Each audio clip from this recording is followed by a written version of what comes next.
14 años de mi vida se habían hundido en los servidores de Cumbre Logística, códigos apilados como capas de cebolla, parches acumulados como ladrillos en una pared vieja, diagramas garabateados en cuadernos salpicados de manchas de café. No era de las que brillan ni de las que alzan la voz, pero cuando las ruedas de la empresa giraban sin chirriar, era porque yo las había engrasado. Por cada reseña de 5 estrellas, por cada entrega que llegaba a tiempo, mi nombre se ocultaba en el fondo de un informe que nadie leía 2 veces, aquella tarde de viernes, mientras la oficina se vaciaba y el tecleo de los teclados daba paso al zumbido suave de la aspiradora del conserje. Mi bandeja de entrada sonó. Un cliente grande, de esos que mueven montañas, había escrito elogiando la estabilidad de nuestro panel de envíos. Lo llamaron impecable. Un ejemplo para el ramo. El pecho se me apretó. No de orgullo, sino de alivio. 14 años de velar como un guardián. Y aún no se había venido abajo el castillo de naipes. Me permití una respiración profunda, de esas que tomas cuando has sostenido el edificio entero con pura fuerza de voluntad. Para cuando el memo circuló por toda la empresa, mi nombre había desaparecido. En su lugar, Horacio Valtierra llevaba menos de 3 semanas como director de operaciones, pero ya su colonia cara flotaba por el piso abierto como si fuera el dueño del viento. Caminaba con una sonrisa de vendedor ambulante y zapatos lustrados que crujían en el piso, lanzando palabras como escalabilidad y eficiencias como si fueran condimentos en una ensalada. La gente reía demasiado fuerte con sus chistes. Yo observaba desde mi cubículo, con la mano apretada alrededor de una taza de té que se había enfriado horas antes. Nadie mencionó mi nombre, nadie lo corrigió. El crédito se deslizó limpiamente a su bolsillo mientras yo seguía invisible en el mío. Forcé una sonrisa, de esas que mantienen la paz, pero por dentro sentí el primer quiebre de algo que no podía remendar con cinta adhesiva. Cerré mi laptop despacio, limpié la superficie con una servilleta como si el ritual pudiera estabilizarme.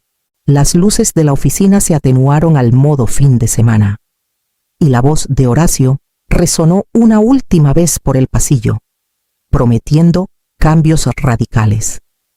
Guardé mis cuadernos en la bolsa, con los diagramas de dependencias y salvaguardas que solo yo podía leer, y caminé hacia el elevador sabiendo que esto era solo el principio de lo que él tramaba. El lunes por la mañana, Horacio convocó a todo el personal al atrio. Filas de sillas plegables miraban un escenario improvisado, donde él estaba parado, con las mangas arremangadas como si acabara de construir algo con sus propias manos. Tomé mi asiento habitual en la parte de atrás, con una taza de té negro equilibrada entre las palmas. El olor a café quemado flotaba en el aire, pero la tensión era más cortante. Empezó con palabras de moda: optimización, eficiencia, blindaje al futuro. Cada sílaba iba seguida de una pausa exagerada, como si esperara aplausos.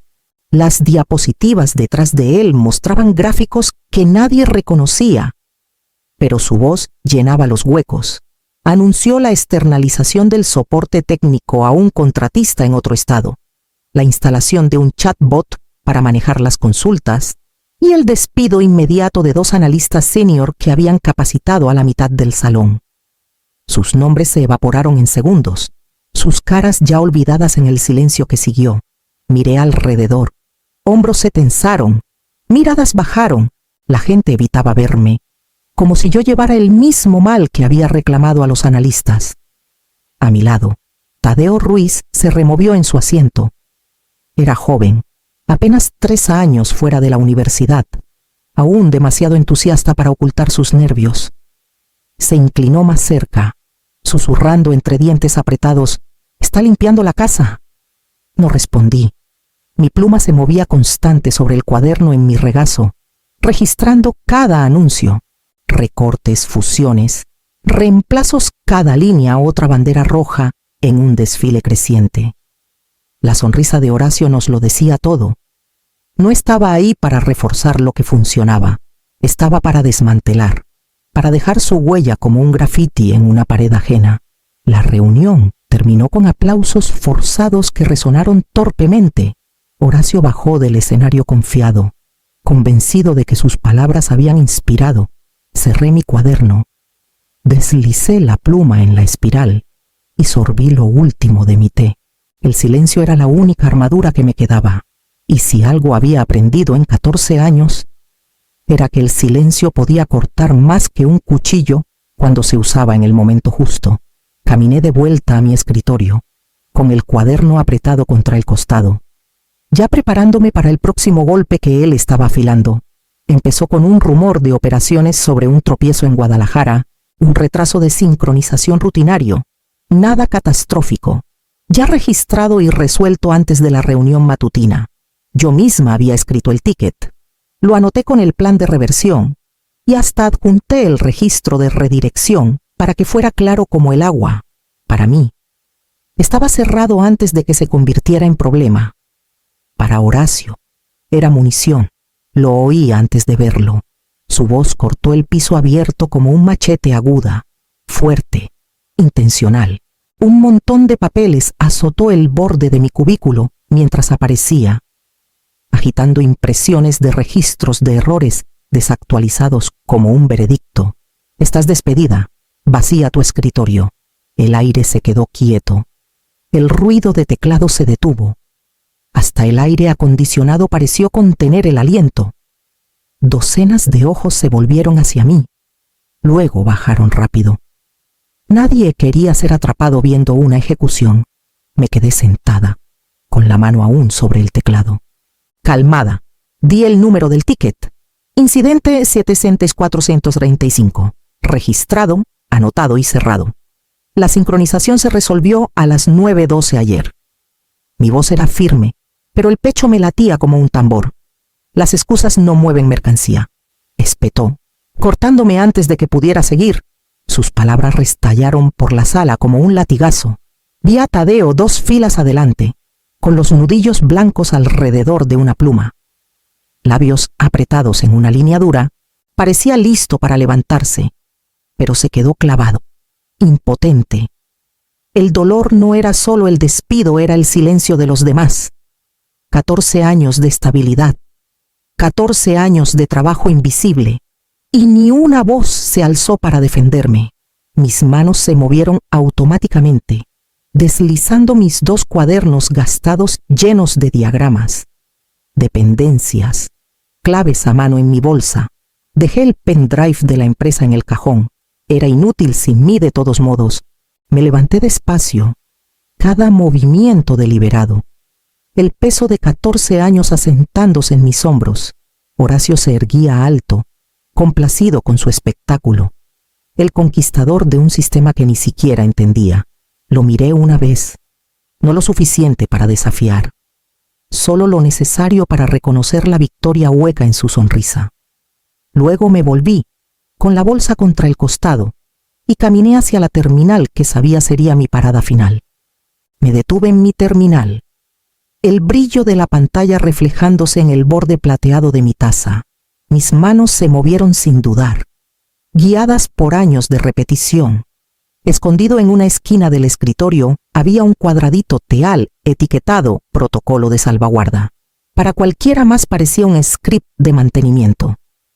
Solo otra herramienta enterrada bajo capas de directorios.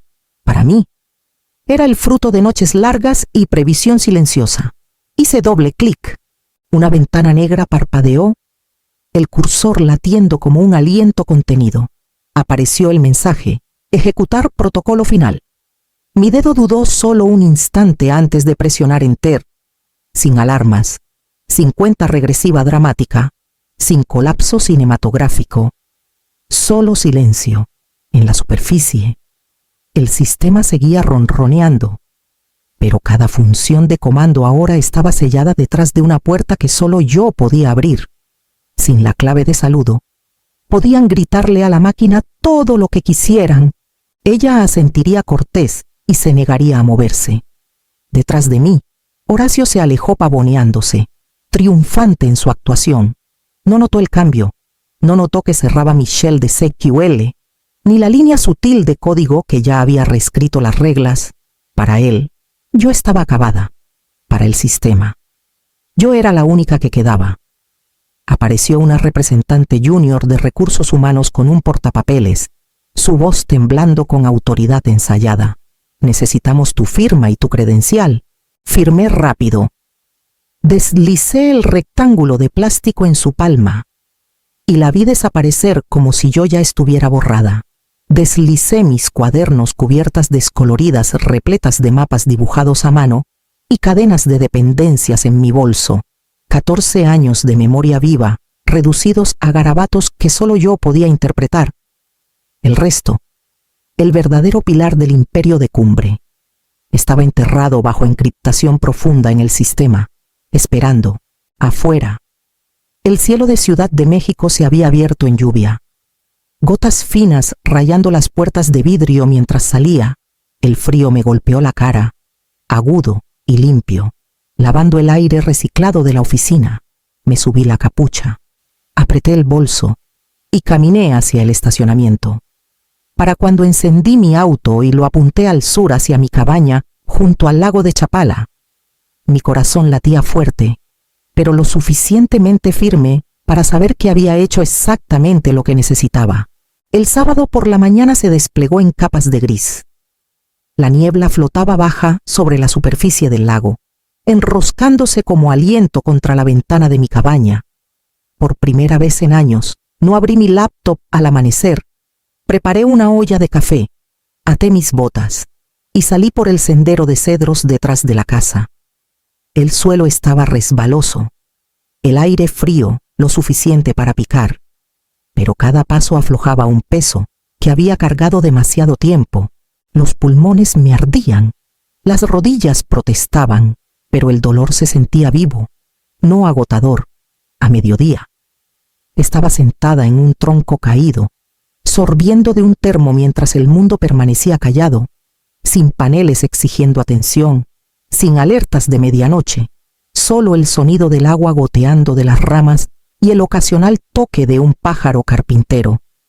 El silencio se sentía extraño, como un regalo que no estaba segura de merecer. Esa noche, mi teléfono vibró en la encimera. Un número desconocido parpadeó 2 veces. Antes de que abriera el mensaje, está despidiendo a más. Dice que reemplazará a todos los seniors para el tercer trimestre. Sin firma. Pero reconocí la voz detrás de las palabras. Tadeo. Miré la pantalla un largo rato antes de ponerla boca abajo. La elección ya no era mía. No tenía deber de advertirles, ni razón para volver al fuego que no había encendido yo. Mientras tanto, al otro lado del país, los bordes del sistema ya se estaban deshilachando. En Bogotá, el panel de envío se arrastraba 6 horas detrás de la realidad. Los gerentes culpaban a la latencia de la VPN, cortes de internet, hasta el clima. Los tickets se acumulaban, órdenes quedaban sin enviar, marcadas como pendientes en bodegas que juraban estar despejadas. Nadie sospechaba del núcleo, todavía no. Me serví una copa de vino, me senté en el porche y dejé que el ritmo constante de la lluvia contra el canalón ahogara el mundo. La máquina que había construido seguía funcionando, pero yo sabía la diferencia entre un ronroneo saludable y el traqueteo de algo que sangraba por debajo. Para las 8 de la mañana del lunes, las grietas se habían abierto en cañones. Guadalajara reportaba conteos de inventario que no coincidían con envíos. Monterrey señalaba entregas duplicadas 2 veces. Y Puebla mostraba registros de stock que desaparecía de los estantes sin salir de la bodega. Los tickets de soporte se apilaban como sacos de arena contra una inundación. Cada uno otro agujero en un sistema que nadie veía claro. Imaginé la sala de crisis en Ciudad de México. Pantallas brillando con falsas seguridades, paneles mostrando alegremente todo en operación. Detrás de los números, la máquina gemía. Órdenes se colaban por brechas. Etiquetas se imprimían mal. Códigos de barras que debían coincidir con palés ahora pertenecían al aire. Horacio irrumpió en la sala, rojo subiendo por su cuello. Su voz retumbaba por los pasillos, exigiendo respuestas que nadie podía dar. Consultores llamaban desde Nueva York, lanzando comandos a servidores que no entendían. Reinicios rodaban por clústeres como temblores, sacudiendo estructuras ya frágiles. En lugar de reparar, sembraban más caos. En Tijuana, un gerente de bodega intentó anular la cola manualmente. Un tecleo activó un retiro de 1.400 generadores de exterior stock de agosto marcado para ventas de invierno.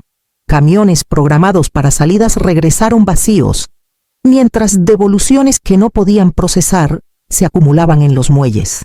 Finanzas corrió proyecciones antes del almuerzo, 24 millones de pesos evaporados en menos de 4 horas. Los gerentes se agrupaban, sudando por los cuellos, susurrando nombres que no se atrevían a decir en voz alta. Sabía que el mío debía flotar como humo sobre la mesa. Aún así, la voz de Horacio tronaba con desafío. Se negaba a dejar que pasara por sus labios.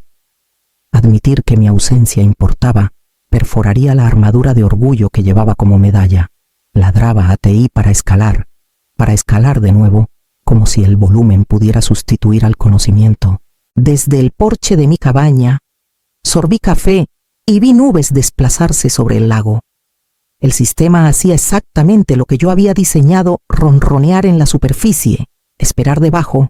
Cada paso en falso arriba añadía peso a los hombros de Horacio, y aún así él avanzaba, ciego al colapso que ya estaba en marcha. Para el martes por la mañana, los números sangraban más rápido de lo que podían contar. Finanzas sumó 120 millones en pérdidas confirmadas, con proyecciones subiendo por hora. Las líneas de soporte ardían, clientes exigían respuestas. Y entonces vino la amenaza que hizo que a todos se les cayera el alma a los pies. Un socio grande anunció que cancelaría un contrato de 1.000 millones de pesos si las actualizaciones en tiempo real no se restauraban en 24 horas. La junta se revolvió. Directores que rara vez salían de sus torres de cristal volaron de noche. Caras tensas, voces afiladas por el pánico. Horacio intentaba mantener el control, ladrando órdenes en la sala de crisis, paseando como animal enjaulado, pero nadie lo escuchaba ya. El miedo había cambiado su lealtad. A media mañana, llegó una nueva presencia: Baltasar Ochoa, un consultor con reputación de desenredar catástrofes digitales. No traía séquito, ni presentación pulida, solo una laptop y una confianza que silenciaba la sala. Por 45 minutos, tecleó, cejas fruncidas, escaneando registros y rastreando hilos por un laberinto que solo yo podía mapear.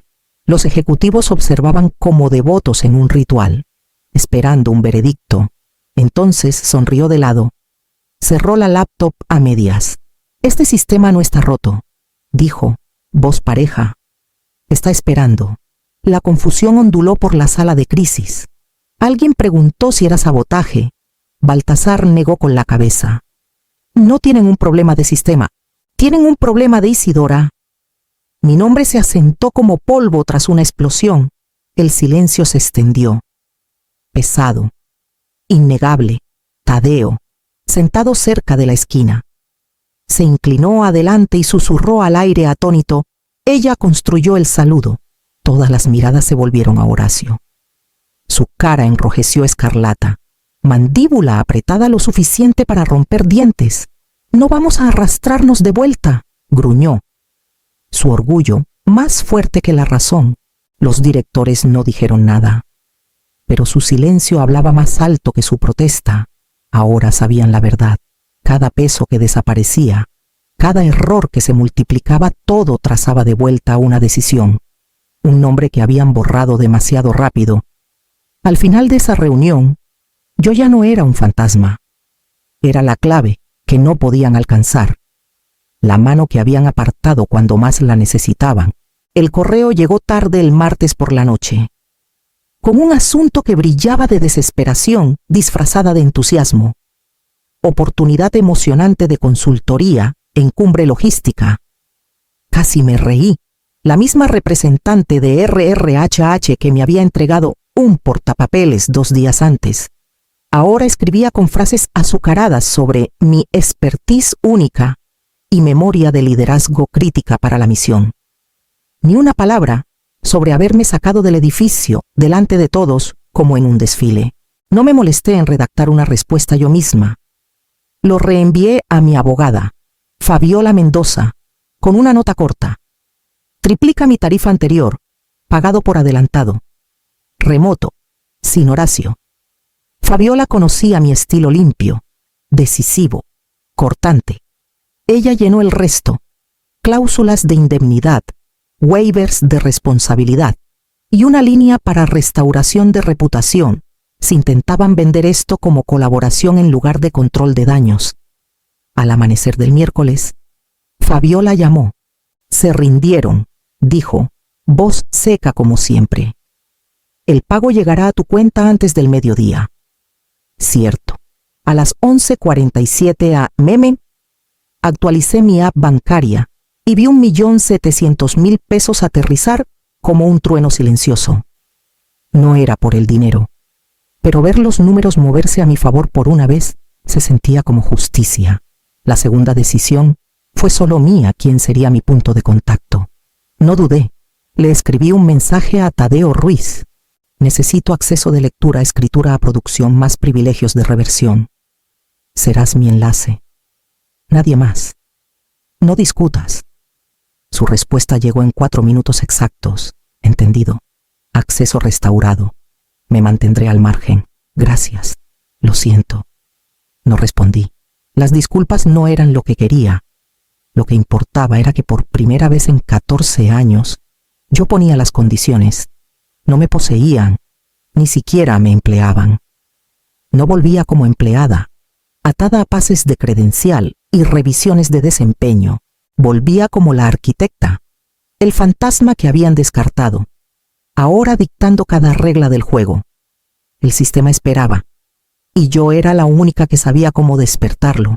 Esperé hasta que el sol se hundió bajo los pinos, el lago fuera de mi cabaña, volviéndose del color de plata opaca.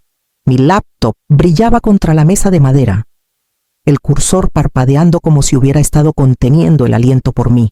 Me tunelicé en la red de Cumbre por mi VPN privada, saltando capas que habían olvidado que existían. Directorios se desplegaron como pasillos secretos que solo yo sabía recorrer. En el prompt, tecleé el script de 4 líneas que había escrito años antes. Cada pulsación se sentía como jalar una palanca oculta. El sistema dudó un latido. Luego respondió con la obediencia callada de un viejo amigo. Registros rodaron, cachés se purgaron, colas se realinearon. 48 segundos después, la máquina entera exhaló, pendientes se vaciaron, órdenes se movieron. Paneles pasaron de rojo a amarillo a un brillo verde constante. Al otro lado del país, en la sala de crisis de Ciudad de México, casi pude oír el jadeo ondular por los ejecutivos. Sus pantallas se iluminaron como si la Navidad hubiera llegado sin invitación. Baltasar Ochoa, brazos cruzados, se recostó contra la pared y murmuró por lo bajo, elegante, oscuro, brillante. Tadeo me mensajeó en Slack en el momento un solo screenshot del panel en vivo ahora estable. Debajo, no escribió nada. Le respondí solo 3 palabras. Ahora sí lo hago. Se lo mostró a Horacio. Testigos describirían después la cara de Horacio como desangrada. Labios moviéndose sin sonido, como un hombre intentando invocar excusas en un idioma que nunca aprendió. Los miembros de la junta alrededor no necesitaban explicaciones ya. No miraban al sistema, miraban la verdad de quien lo controlaba. Me recosté en mi silla, con el café enfriándose a mi lado, viendo números rodar estables y verdaderos. Pensaban que despedirme borraba mi valor.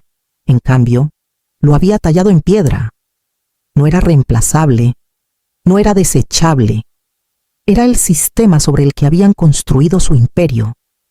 Y ahora todos lo sabían. Cerré el terminal suavemente, dejando la conexión viva, y me preparé para las repercusiones que sabía vendrían después, para el viernes, Los números por fin se estabilizaron. Paneles se mantuvieron firmes. Envíos fluyeron sin interrupciones. Y el pánico se suavizó en alivio exhausto. Finanzas entregó su veredicto en blanco y negro: 356 millones de pesos perdidos en menos de una semana. Las pérdidas eran innegables, y también la culpa. La Junta actuó rápido. Horacio Valtierra fue reasignado a asociaciones estratégicas. Un título pulido lo suficiente para ocultar lo que realmente era exilio corporativo. Su oficina se vació de la noche a la mañana. Su nombre borrado de la lista de liderazgo como si nunca hubiera existido. Sin discursos, sin reunión de despedida, solo una puerta cerrada y una caja de cartón.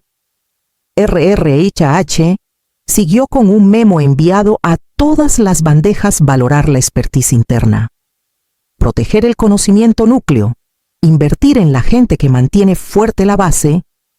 2 párrafos cortos, despojados de sinceridad. Pero yo sabía cuya sombra yacía bajo cada palabra. Lo leí desde mi porche en Jalisco, con una copa de vino tinto equilibrada en el brazo de la silla, la brisa del lago trayendo el aroma a pino. No me regodeé. No necesitaba. La justicia no estaba en su castigo, sino en el silencio que había tallado para mí misma. Ofertas empezaron a llegar esa semana. Cada una más pesada que la anterior, bases de 7 cifras, acciones, títulos con palabras como principal y jefa. Empresas que una vez me habían pasado por alto ahora se apresuraban a atar su nombre al mío. Las revisé sin prisa, cerrando mi laptop mientras el sol se hundía. Las ondas en el lago prendiendo fuego en la luz que se desvanecía. Por una vez, la decisión era solo mía. Sin ejecutivo ladrando órdenes, sin consultor decidiendo valor, sin revisión de desempeño pesando trabajo invisible. Solo mi elección. En mis términos, Cumbre podría seguir corriendo, pero todos ahí sabían la verdad ahora. No habían despedido solo a una empleada. Habían despedido a la arquitecta de su sistema. Y habían aprendido el precio. Terminé el último sorbo de vino, puse la copa abajo y me recosté en el aire de la tarde, contenta con el conocimiento de que la supervivencia ahora llevaba mi firma, no la de ellos.